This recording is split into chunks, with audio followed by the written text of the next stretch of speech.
2026 தேர்தல் 4 திட்டங்களை கையில் எடுத்த எடப்பாடி பழனிசாமி. அதிரும் அரசியல் கட்சிகள். நண்பர்களே, அதிமுக தொண்டர்களாக இருந்தீங்க அப்படின்னா நம்ம சேனலை சப்ஸ்கிரைப் பண்ணிட்டு இந்த வீடியோக்கு ஒரு லைக் பண்ணிருங்க.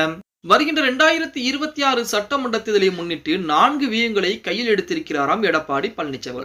அதை என்னென்ன அப்படிங்கிறத பூராமே நம்ம ஒவ்வொன்றா பார்க்க ஆரம்பிக்கலாம். லைன்ல நான் வாசிக்கவே ஆரம்பிக்கிறேன், அதை நீங்களே கேளு. கொங்கு மண்டலத்தை கைப்பற்றும் அதிமுகவுடைய புதிய வியூகம்.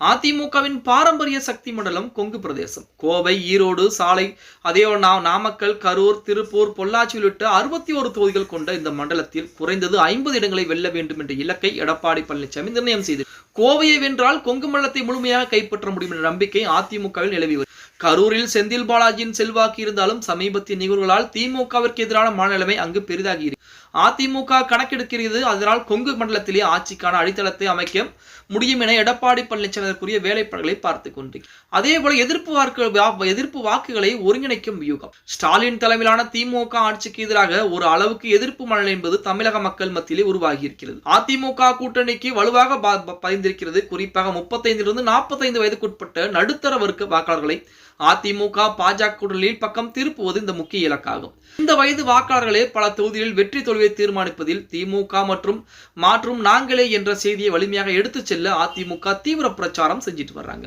நாங்களே மாற்று ஆட்சி என்ற நம்பிக்கையை வலுப்படுத்தக்கூடிய வியூகம்.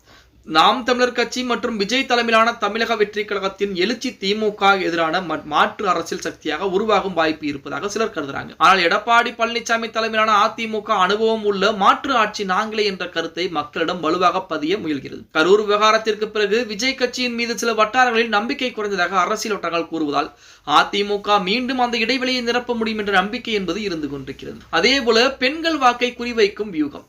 பீகார் தேர்தலில் நிதிஷ்குமார் பெண்கள் வாக்குகளை பெரிதாக இருந்தது அதிமுகவிற்கு ஊக்கமளித்திருக்கிறது. ஜெயலலிதா காலத்தில் பெண்கள் ஆதரவு அதிகமாக இருந்த அதிமுக தற்போது அந்த அடித்தளத்தை மீட்டெடுக்க தீவிர முயற்சியில் எடப்பாடி பழனிசாமி இறங்கிக் கொண்டிருக்கிறாராம். எடப்பாடி பழனிசாமி ஏற்கனவே அறிவித்த வாக்குறுதிகள் அப்படின்னு பார்த்தா தாலிக்கு தங்கம் வழங்கும் திட்டத்தை மீண்டும் கொண்டு வருவோம், மகளிருக்கு சிறப்பு உதவி திட்டங்கள், இலவச ஆடு மாடு திட்டம் என்பன போன்ற வாக்குறுதிகளை எடப்பாடி பழனிசாமி அறிவித்திருக்கிறார். மேலும் திமுக ஆட்சியில் பெண்களின் பாதுகாப்பு குறைந்து விட்டது என்ற பிரச்சாரத்தையும் கூட்டணியை தீவிரப்படுத்தி இருக்கிறது. இந்த 4 வியூகங்கள் செயல்படும் என அதிமுக பாஜக கூட்டணி நம்பிக்கையுடன் இருக்கிறது அப்படின்னே கூட சொல்லலாம். ஆனால் தேர்தல் நெருங்கும் நேரத்தில் அரசியல் சூழல் எவ்வாறு மாறும் என்பது முடிவினை தீர்மானிக்கும் முக்கிய அம்சமாக இருக்கும் அப்படின்னு தான் சொல்லியாகணும். இந்த 4 வியூகங்களையும் எடப்பாடி பழனிசாமி தற்சமயம் கையிலே எடுத்திருக்கிறாராம். இந்த 4 வியூகங்களை பொறுத்த வரைக்கும் கண்டிப்பாக அதிமுகவிற்கு கை கொடுக்கும். இதை கண்டிப்பாக நாம் அனைவரும் செயல்படுத்த வேண்டும் என்ற முனைப்புடன் அதிமுக இருக்கக்கூடிய முக்கியமான தலைவர்கள் புறம் தற்சமயம் அதற்குரிய வேலைப்பாடுகளை பார்க்க ஆரம்பித்திருக்கிறார்கள் அப்படிங்கிற செய்திகள் இணையதளங்கள்லையும் சரி அதிமுகவின் அதிகாரப்பூர்வமான இணையதளங்களும் சரி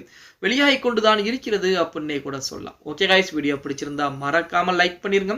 அப்படி நம்ம போடக்கூடிய வீடியோக்கள் உங்களுக்கு பிடிச்சிருக்கு அப்படின்னா லைக் அண்ட் சப்ஸ்கிரைப் பண்ணிருங்க.